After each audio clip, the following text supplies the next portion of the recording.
Di Sumeria, pada tahun 2000 sebelum Masehi, telah dikenal serbuk sari bunga opium atau candu, atau biasa disebut hulgil, yang artinya obat yang menggembirakan. Hulgil ini banyak tumbuh di daerah pegunungan dan dataran tinggi. Pada saat itu, serbuk sari ini sudah diketahui memiliki fungsi sebagai obat tidur atau obat penghilang sakit saat dihirup.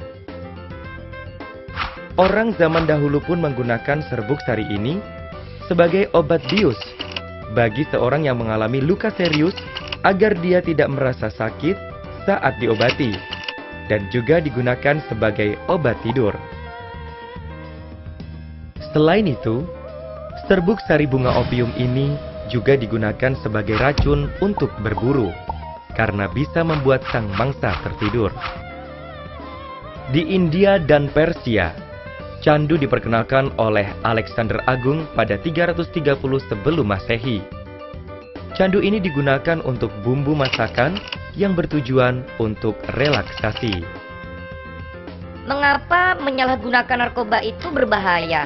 Salah satu efek setelah memakai narkoba adalah halusinogen. Si pemakai akan berhalusinasi seolah-olah melihat sesuatu yang lain. Itulah mengapa seseorang yang menyetir setelah menggunakan narkoba berakhir pada kecelakaan. Kalau terus-terusan pakai narkoba, apa yang akan terjadi? Penyalahgunaan narkoba dapat berakibat buruk bagi kesehatan. Salah satunya adalah kerusakan fungsi otak, serta disfungsi organ tubuh lainnya.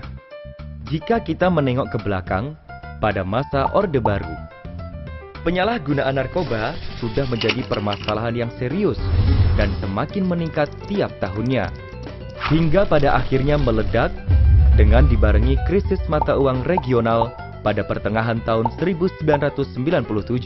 Kebijakan yang selama ini dibuat seakan sudah tidak bisa lagi mengimbangi permasalahan yang ada.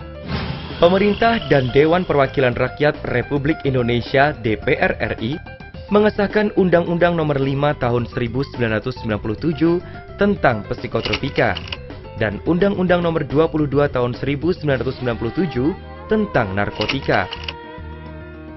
Berdasarkan kedua undang-undang tersebut, pemerintah yang dipimpin Presiden Abdurrahman Wahid membentuk Badan Koordinasi Narkotika Nasional (BKNN) dengan keputusan Presiden Nomor 116 Tahun 1999. BKNN adalah suatu badan koordinasi penanggulangan narkoba yang beranggotakan 25 instansi pemerintah terkait. BKNN sebagai badan koordinasi dirasakan tidak lagi memadai untuk menghadapi ancaman bahaya narkoba yang makin serius.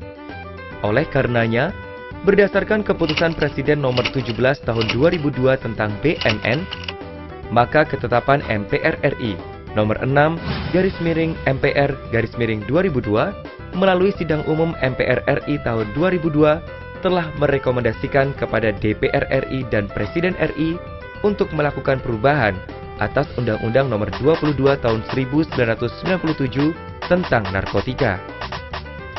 Oleh karena itu, pemerintah dan DPR RI mengesahkan dan mengundangkan Undang-Undang Nomor 35 Tahun 2009 tentang narkotika.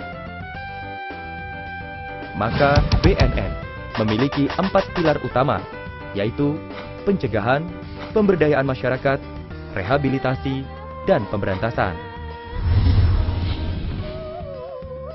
Menurut pasal 127 Undang-Undang Nomor 35 Tahun 2009 menyebutkan bahwa yang terbukti sebagai korban penyalahgunaan narkotika wajib menjalani rehabilitasi medis dan rehabilitasi sosial. Sangat disayangkan, kenyataan yang terjadi adalah para pengguna yang notabene merupakan korban penyalahguna dimasukkan ke dalam penjara. Kapasitas penjara yang terbatas pada akhirnya membuat para pengguna harus satu sel dengan para kurir dan pengedar. Pada akhirnya, setelah keluar dari penjara, para korban ini malah semakin pintar dan menjadi-jadi. Berdasarkan fakta tersebut, 2014 ditetapkan sebagai tahun pencanangan penyelamatan pengguna narkoba. Seluruh komponen yang berada di Badan Narkotika Nasional bersatu padu untuk mensosialisasikan hal tersebut. Tidak hanya BNN, tapi kamu, dia, mereka, kita, dan seluruh bangsa Indonesia dapat melakukan aksi nyata untuk membantu para korban. Rangkul dan bujuk mereka untuk direhabilitasi, agar mereka bisa segera pulih dan kembali ke masyarakat. Ingat, penjara hanyalah tempat bagi para bandar narkoba. Pengguna adalah korban yang harus kita selamatkan. Rehabilitasi segera, karena satu nyawa terlalu berharga untuk disia-siakan.